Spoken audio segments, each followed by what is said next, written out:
పెద్దవాళ్ళ కోసం నేను మళ్ళీ చెబుతున్నా, జాగ్రత్త కోసం కూడా చెబుతున్నా. జాగ్రత్త, పొదుపు అనేది భారతీయ సంస్కృతిలో సహజంగా నేర్పుతారండి చిన్నప్పటి నుంచి. అనవసరమైన వస్తువులు కొంటున్నాం ఇవాళ. షాపింగ్ అనేది ఒక హాబీ అయిపోయింది అంతమందికి. ఏదో సినిమా చూడడం హాబీ అంటే పర్వాలా, ఏదో హరికథలు వినడం హాబీ అంటే పర్వాలా, పోనీ ఏదో కుట్లో అల్లికలో హాబీ అంటే పర్వాలా. షాపింగ్ హాబీ ఏమిటమ్మా, దిక్కుమాలిన హాబీ. కొంపలు నాశనం అయిపోవు అంటే నీకేం పని లేకపోతే సరదాగా షాపింగ్కి బయలుదేరతావా? అక్కడికి వెళ్ళి కార్డు గీకేయడమా, ఎంత పడితే అంత, తర్వాత ఏడుస్తూ కూర్చోవడమా అని. లేకపోతే ఇంకా షాపింగ్ కూడా వెళ్ళక్కల. ఇప్పుడు కొత్తగా వచ్చాయి కదా ఆన్లైన్, ఓ నొక్కు అమెజాన్ ఇస్తాడు ఎంత పెట్టి. అదే ఇడ్లీకి కూడా అమెజాన్నే, మన కర్మ అలా వచ్చింది. హోటల్లోంచి కావాలంటే అమెజాన్, వాడెక్కడో అమెరికాలో తగులడతాడు, వీడికి ఏదో పంపుతాం, వాడెవడికో పంపుతాడు, ఇది వస్తుంది ఇక్కడికి.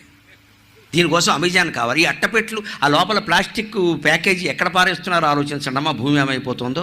ఒక్క అమెజాన్